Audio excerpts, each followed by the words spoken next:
Hai hai hai, jumpa lagi bersama dengan saya Andreas Agus dalam serial pembelajaran public speaking. Bapak Ibu Saudara, seringkali pembicara harus menyampaikan berbagai informasi yang penting. Terkadang informasi yang disampaikan tidak begitu jelas, sehingga kita memerlukan sebuah kemampuan untuk menjelaskan berbagai informasi dengan lebih detail dan jelas. Data-data yang disajikan tentu saja kita tidak bisa dengan cara mengarang ya. Menurut pendapat saya, orang-orang yang ada di pedesaan itu lebih suka makan sayuran dibanding dengan makan daging. Kita nggak bisa menurut pendapat saya. Kita harus menyajikan data-data, kalau perlu kita sajikan survei-survei atau penelitian dari berbagai lembaga. Untuk lebih detailnya, kita juga bisa memberikan angka-angka. Kita menyajikan angka, bisa juga dengan grafik-grafik, dengan berbagai metode yang sudah diteliti sebelumnya. Dan tentu saja kita harus menjelaskan dengan lebih spesifik sumbernya dari mana. Nah, saya akan rangkum menjadi beberapa hal supaya kita bisa menjelaskan berbagai hal dengan lebih bertanggung jawab. Yuk kita simak ya. Yang pertama adalah gunakan sumber yang terpercaya. Jadi kalau ada data, statistik, angka-angka di situ, sumber harus kita cantumkan.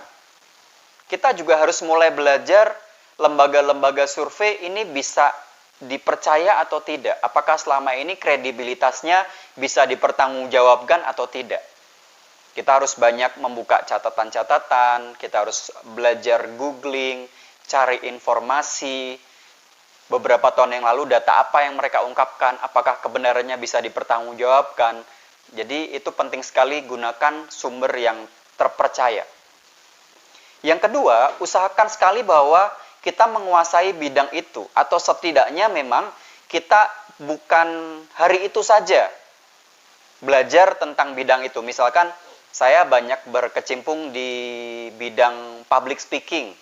Jadi saya meneliti atau saya mencoba untuk mencari data berapa persen sih orang punya ketakutan terhadap public speaking, atau usia dari rentang berapa sampai berapa anak itu bagus diberikan kemampuan public speaking. Nah, itu nanti bisa kita lakukan.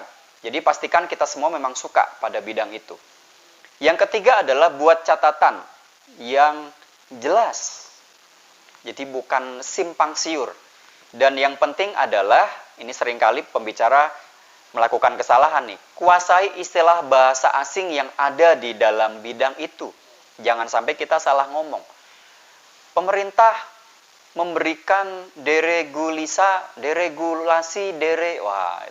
transformasi yang terjadi adalah menurut data statistik sebaran virus corona.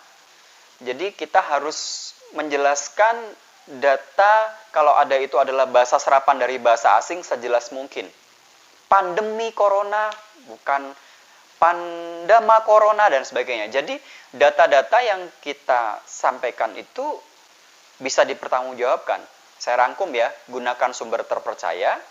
Yang kedua, kita menguasai bidang itu atau suka bidang itu. Yang ketiga, buat catatan yang jelas. Dan yang keempat, kuasai istilah bahasa asing.